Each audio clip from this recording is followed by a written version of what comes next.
Hello students, कैसे हैं आप सब। आई होप कि आप सब अच्छे होंगे। शुरुआत करती हूँ मैं अपने छोटे से इंट्रोडक्शन के साथ। मेरा नाम आरती, मैं आपकी नई अकाउंट्स टीचर। इससे पहले मेरा एक्सपीरियंस दिल्ली के स्कूल के साथ रहा है, लेकिन अब मुझे अपने एरिया में आकर अपने नॉलेज को आपके साथ शेयर करने का मौका मिला है। इसके लिए मैं गेटवे इंटरनेशनल स्कूल का और साथ ही साथ यहाँ के principal mister Amit Chauhan sir का धन्यवाद करना चाहूँगी। चलिए स्टूडेंट्स, अब हम अपना नया टॉपिक स्टार्ट करते हैं, जो क्लास 12th का टॉपिक है, अकाउंटिंग फॉर पार्टनरशिप फर्म। चलिए शुरू करते हैं। अकाउंटिंग फॉर पार्टनरशिप फर्म, जैसे ही आपको नाम से समझ आ रहा है पार्टनरशिप क्या होगा, जिसमें एक से ज़्यादा लोग इन्वॉल्व होंगे। पार्टनरशिप क्या होता है, जैसे आपने क्लास 11th में पढ़ा था सोल प्रोप्राइटरशिप। सोल प्रोप्राइटरशिप में क्या था, एक ऐसा बिजनेस जो एक सिंगल इंडिविजुअल के द्वारा रन किया जाता है। उसके प्रॉफिट और लॉस को सिर्फ एक ही इंडिविजुअल पर्सन शेयर करता है। लेकिन पार्टनरशिप में क्या होगा, एक से ज़्यादा लोग इन्वॉल्व होंगे। चलो चलते हैं पार्टनरशिप के मतलब के साथ शुरू करते हैं। पार्टनरशिप क्या है। Partnership is an association between two और मोर पर्सन, दो या दो से ज़्यादा पर्सन की एक एसोसिएशन, जिसमें वो क्या करते हैं, एक बिज़नेस को शुरू करने के लिए सहमत होते हैं और उसके प्रॉफिट और लॉस को शेयर करते हैं। इसी के साथ वो क्या करते हैं, पार्टनर एक एजेंट और एक प्रिंसिपल दोनों की भूमिका को निभा सकते हैं। मतलब अगर सारे पार्टनर मिलकर बिज़नेस को रन करते हैं तो वो एज अ प्रिंसिपल वो एक रोल प्ले करेंगे। लेकिन अगर एक पार्टनर, सिर्फ एक ही पार्टनर सारे पार्टनर को रिप्रेजेंट करता है, तो वो एक एजेंट के रूप में अपना रोल प्ले करता है। तो आपको पार्टनरशिप का मतलब समझ आया स्टूडेंट। पार्टनरशिप क्या होता है, दो या दो से ज़्यादा लोग जब इन्वॉल्व होते हैं एक बिज़नेस को रन करने के लिए और उसके प्रॉफिट और लॉस को शेयर करने के लिए, वो क्या होता है, पार्टनरशिप। पार्टनरशिप के अंदर तीन चीज़ें आती हैं। सबसे पहला होता है पार्टनर। पार्टनर मतलब जैसे आप पिक्चर में देख सकते हैं, दो लोग आपस में हैंडशेक कर रहे हैं, मतलब वो पार्टनर एग्री कर रहे हैं एक बिज़नेस को रन करने के लिए। जैसे दो पर्सन दिख रहे हैं आपको इस पिक्चर में, ए और बी मिलकर क्या करेंगे, एग्री करेंगे एक बिज़नेस को रन करने के लिए। दूसरा है हमारा फर्म, जो पार्टनरशिप के अंदर जो दूसरा मेन टॉपिक है, मेन पार्ट है उसका, वो है फर्म। कि दो पार्टनर मिलकर या दो से ज़्यादा पार्टनर मिलकर वो मिले क्यों हैं, एक बिज़नेस करने के लिए, और वो उस बिज़नेस का नाम क्या रखेंगे, फर्म रखेंगे। पार्टनर मिलकर जो भी बिज़नेस करते हैं वो क्या कहलाता है, फर्म कहलाता है। नंबर 3 है फर्म नेम। अब पार्टनर मिलकर अपनी फर्म का क्या नाम रखेंगे, वो फर्म का नाम होगा। जैसे इसमें लिखा है ABC कंपनी, जो XYZ प्रोडक्ट में क्या करेंगे, बिजनेस करेंगे। ठीक है, तो पार्टनरशिप के अंदर तीन चीज़ें आई। कौन कौन सी, पार्टनर मतलब जितने भी पार्टनर होंगे। दूसरा फर्म, पार्टनर मिलकर जो भी बिजनेस रन करेंगे। तीसरा फर्म नेम। ठीक है, नेक्स्ट टॉपिक है हमारा नेचर ऑफ पार्टनरशिप। पार्टनरशिप होता क्या है, पार्टनरशिप का नेचर क्या है। पार्टनरशिप के नेचर को हम दो व्यू से पढ़ेंगे। सबसे पहला है accounting point of view. Accounting point of view से क्या है, बिजनेस और पार्टनर सेपरेट एंटिटी हैं। सेपरेट एंटिटी मतलब आपने क्लास 11th में अकाउंटिंग प्रिंसिपल पढ़े थे। अकाउंटिंग प्रिंसिपल, सबसे पहला अकाउंटिंग प्रिंसिपल क्या था, business entity principle. Business entity principle में क्या था कि जो बिजनेस है और जो बिजनेसमैन है वो क्या हैं, अलग अलग हैं। बिजनेसमैन क्या करता है, सिर्फ बिजनेस को क्या करता है, कैपिटल प्रोवाइड करवाता है। और फिर बिज़नेस क्या करेगा, बिज़नेस लायबल हो जाता है कि जब बिज़नेस वाइंड अप होगा, बिजनेसमैन को वापस उसकी कैपिटल, वापस उसके पैसे जितने भी उसने लगाए थे वो वापस करे। तो अकाउंटिंग पॉइंट ऑफ व्यू से पार्टनरशिप क्या है, बिजनेस और पार्टनर दोनों अलग अलग चीज़ें हैं। पार्टनरशिप में क्या होगा, जो भी वो बिज़नेस करेंगे, बिज़नेस जिस प्रोडक्ट में करेंगे, जिस भी चीज़ में करेंगे, सिर्फ उन्हीं चीज़ों का अकाउंट बनेगा। अगर पार्टनर फर्म से कोई पैसा उधार लेता है तो उसका एक सेपरेट अकाउंट बनेगा। तो ये किस प्रिंसिपल के ऊपर बेस है, बिजनेस एंटिटी अकाउंटिंग प्रिंसिपल, जो फर्स्ट प्रिंसिपल है हमारा, जो आपने क्लास 11th में भी पढ़ा होगा। नेक्स्ट पॉइंट है हमारा legal point of view. Legal point of view से जो हमारे पार्टनर हैं और जो बिजनेस है वो क्या होगा, अलग नहीं होगा। क्योंकि बैंकरप्सी के केस में अगर बैंकरप्सी क्या होती है, अगर हमारा फर्म मतलब हमारी जो एसेट है और जो लाइबिलिटी, ये क्लास 11 में आपने पढ़े होंगे एसेट और लाइबिलिटी। एसेट मतलब बिजनेस की जो संपत्ति है, लाइबिलिटी मतलब जो बिजनेस के जो दायित्व है, मतलब जो उसको बाहर पे करने हैं पैसे, जिसका पैसा बिजनेस ने ले रखा है। तो अगर हमारी लाइबिलिटी ज़्यादा हो जाती है हमारी एसेट से, मतलब हमें देना ज़्यादा है और हमारे पास कम है, मतलब हम दिवालिया हो गए हैं, हमारे पास कुछ नहीं है वापस करने के लिए, तो उस केस में क्या होगा, पार्टनर की जो खुद की संपत्ति है, खुद की प्राइवेट प्रॉपर्टी, उसका घर, उसकी ज़मीन, उसकी गाड़ी, जो कुछ भी उसकी प्रॉपर्टी है, उसको बेचकर हम जो बिज़नेस का नुकसान है वो पूरा करेंगे। ठीक है, तो नेचर ऑफ पार्टनरशिप हमने 2 पॉइंट ऑफ व्यू से किया। फर्स्ट पॉइंट हमारा अकाउंटिंग पॉइंट ऑफ व्यू, जिसके अंदर क्या है, जो किस पर बेस है, हमारे accounting principle, business entity accounting principle, जिसमें क्या था, बिजनेस और पार्टनर क्या है, अलग अलग चीज़ें हैं। दूसरा लीगल पॉइंट ऑफ व्यू, जिसमें क्या है, बिजनेस और पार्टनर दोनों अलग अलग नहीं हैं। क्योंकि अगर बिजनेस को कोई लॉस होता है, फर्म को कोई लॉस होता है, तो पार्टनर की प्राइवेट प्रॉपर्टी उसके लिए लायबल है उस लॉस को कवर करने के लिए। ठीक है, नेक्स्ट है essential feature of partnership. Partnership के एसेंशियल फीचर्स क्या हैं, क्या क्या विशेषताएं हैं पार्टनरशिप की। ठीक है, सबसे पहला है 2 और मोर पर्सन। क्या होगा, पार्टनरशिप के मीनिंग में ही हमने किया था कि 2 या 2 से ज़्यादा पर्सन इन्वॉल्व होंगे। ठीक है, तो पार्टनरशिप की पहली विशेषता 2 या 2 से ज़्यादा पर्सन। 2 या 2 से ज़्यादा पर्सन होंगे, लेकिन वो कौन से पर्सन होंगे, जो योग्य हों, मतलब जो कॉम्पिटेंट पर्सन हो। इंडियन कंपनी एक्ट 1872 ने 3 तरह के लोगों को पार्टनरशिप में पार्टनर बनने की योग्यता से बाहर किया है। वो कौन से हैं, सबसे पहला है माइनर। माइनर कौन होते हैं, जिनकी उम्र 18 साल से कम होती है। तो वो सारे व्यक्ति जिनकी उम्र, जिनकी एज 18 साल से कम है, वो पार्टनर बनने की योग्यता से बाहर हो गए हैं। दूसरा, पर्सन ऑफ अनसाउंड माइंड।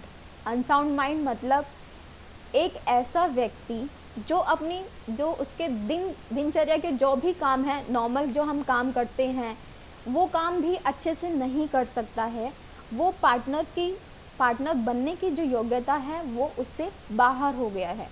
तीसरा क्या है, पर्सन डिस्क्वालिफाइड बाय लॉ।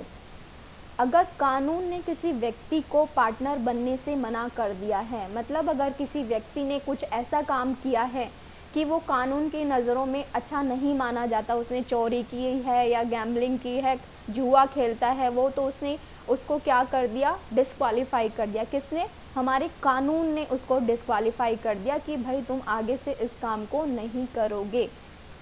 ठीक है, तो 2 या 2 से ज़्यादा पर्सन क्या होंगे, पार्टनर बन सकते हैं। लेकिन कौन से पर्सन पार्टनर नहीं बन सकते, सबसे पहला माइनर, दूसरा पर्सन ऑफ अनसाउंड माइंड, तीसरा पर्सन डिस्क्वालीफाइड बाय लॉ।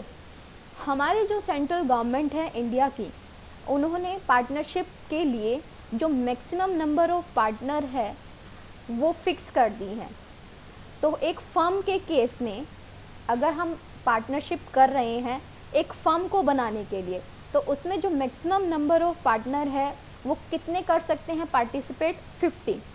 ठीक है, लेकिन अगर वो पार्टनर मिल रहे हैं एक कंपनी को बनाने के लिए, तो उसमें जो मैक्सिमम नंबर ऑफ पार्टनर हैं वो कितने हो सकते हैं, 10 हो सकते हैं।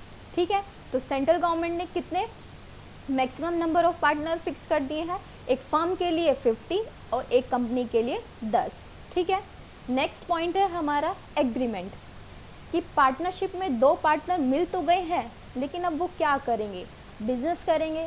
बिजनेस करने के लिए क्या करेंगे, एक एग्रीमेंट करेंगे। और वो एग्रीमेंट कैसा होगा, या तो वो ओरली हो सकता है या वो रिटर्न हो सकता है, या तो वो बोलकर हो सकता है या वो लिखकर हो सकता है। अगर हम लिखकर उस एग्रीमेंट को करते हैं तो वो कहलाता है पार्टनरशिप डील, जिसके बारे में आप अच्छे से डिटेल में आगे बढ़ेंगे।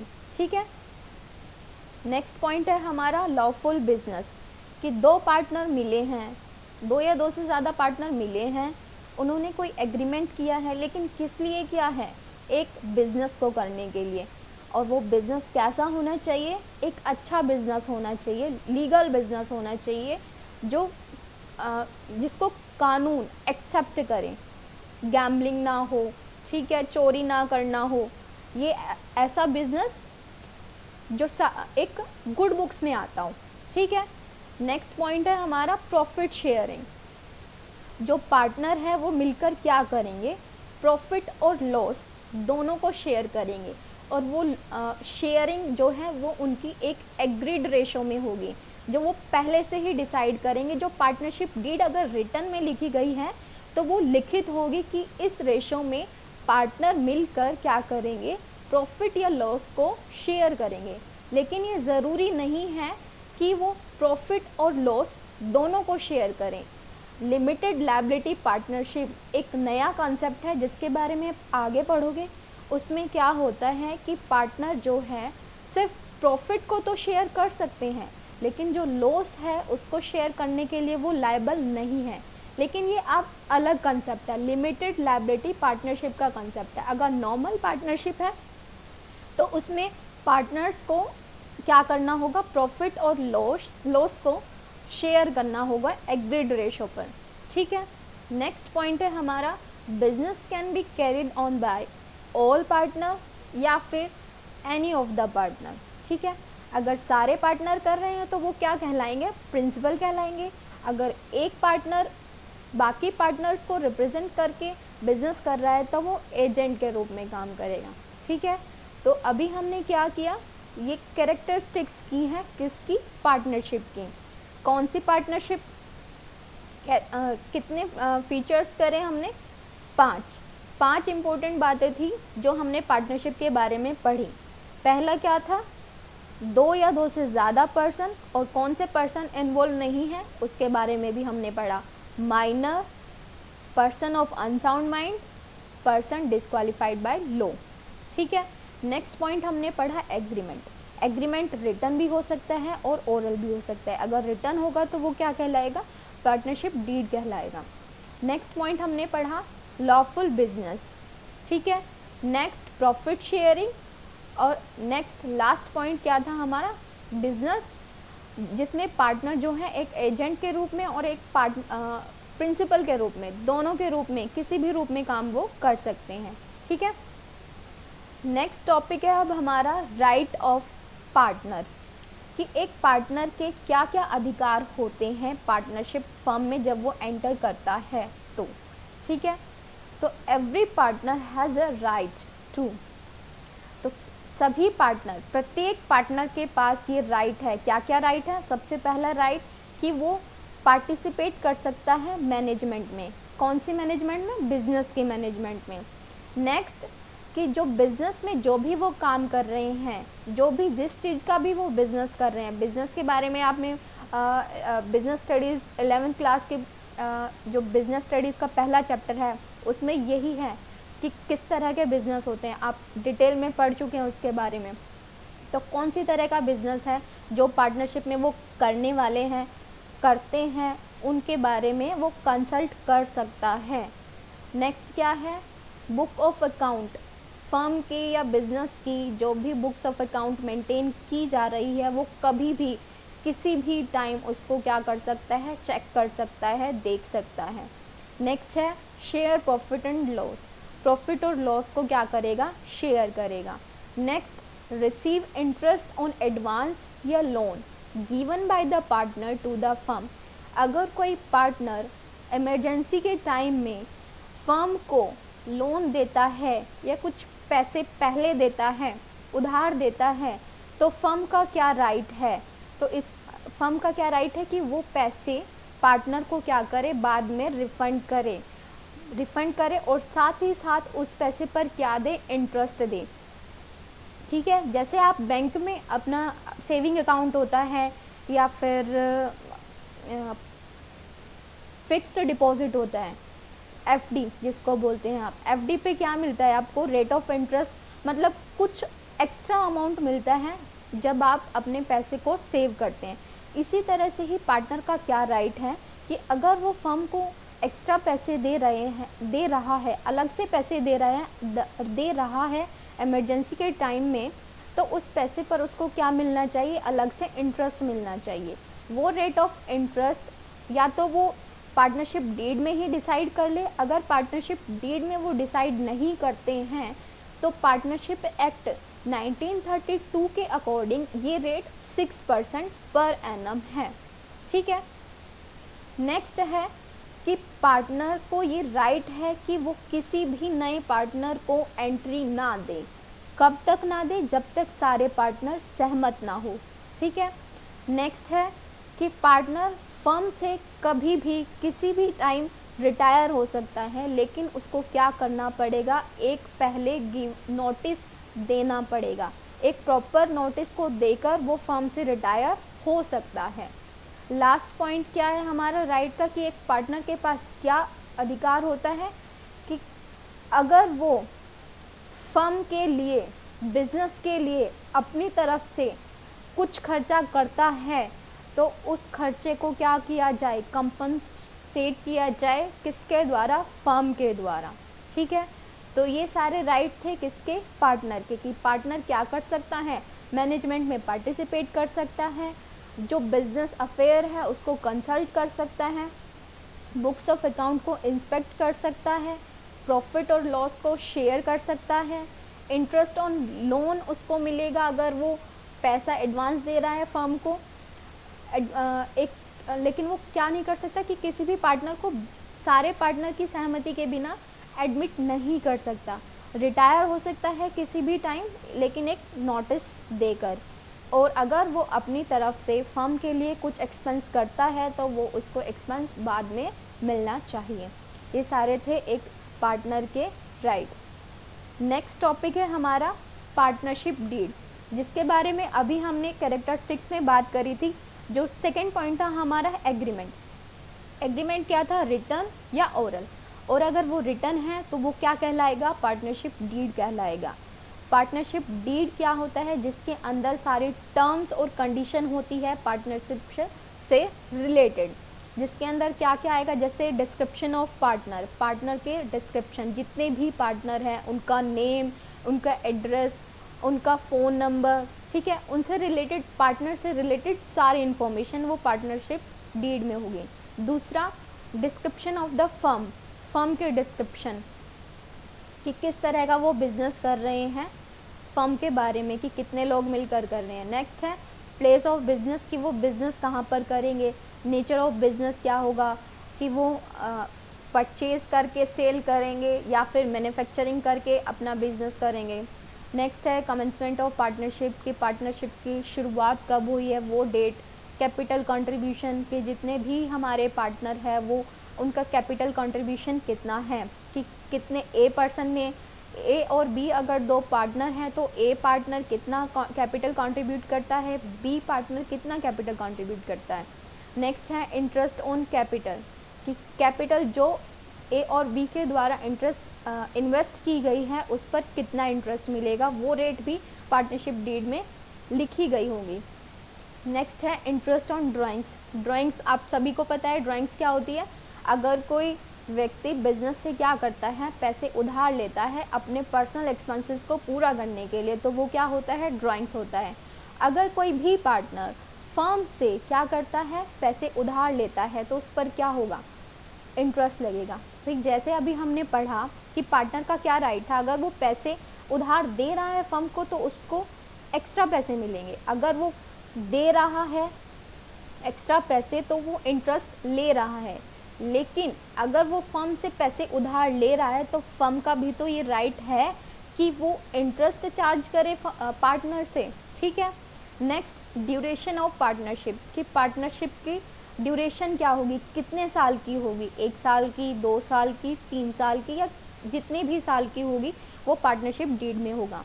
Next, death of A partner, अगर किसी भी पार्टनर की डेथ हो जाती है तो उसके केस में पार्टनरशिप क्या हमें कंटिन्यू करनी है या फिर इसको डिसॉल्व कर देना है, ये बात भी पार्टनरशिप डीड में लिखी जाएगी। Next, settlement of dispute, dispute के केस में अगर 2 पार्टनर थे ए और बी, अभी तक उनका काम अच्छा चल रहा था, लेकिन आगे चलकर कुछ ऐसा हो जाता है कि दोनों में झगड़ा हो जाता है, तो उस झगड़े के टाइम पे सेटलमेंट क्या होगा, फर्म का, बिजनेस का, किस वे में होगा, किस तरह से होगा, वो भी किस में लिखा जाएगा, पार्टनरशिप डीड में लिखा जाएगा। तो आपने देखा कि पार्टनरशिप डीड में क्या होता है, सारी रिलेटेड टर्म्स एंड कंडीशन होती है पार्टनरशिप से, ज़रूरी टर्म्स एंड कंडीशन, ठीक है। तो स्टूडेंट्स, ये पार्टनरशिप से रिलेटेड कुछ इम्पोर्टेंट टर्म्स थी, कुछ इम्पोर्टेंट टॉपिक थे पार्टनरशिप से रिलेटेड जो अभी हमने पढ़े हैं, ठीक है। आई होप कि आपको सब समझ आया होगा। प्लीज़ आप इसको रिवाइज़ कर लीजिएगा और अपने घर में सुरक्षित रहिए। इससे जो नेक्स्ट टॉपिक है वो हम अपने नए लेक्चर में शुरुआत करेंगे, ठीक है।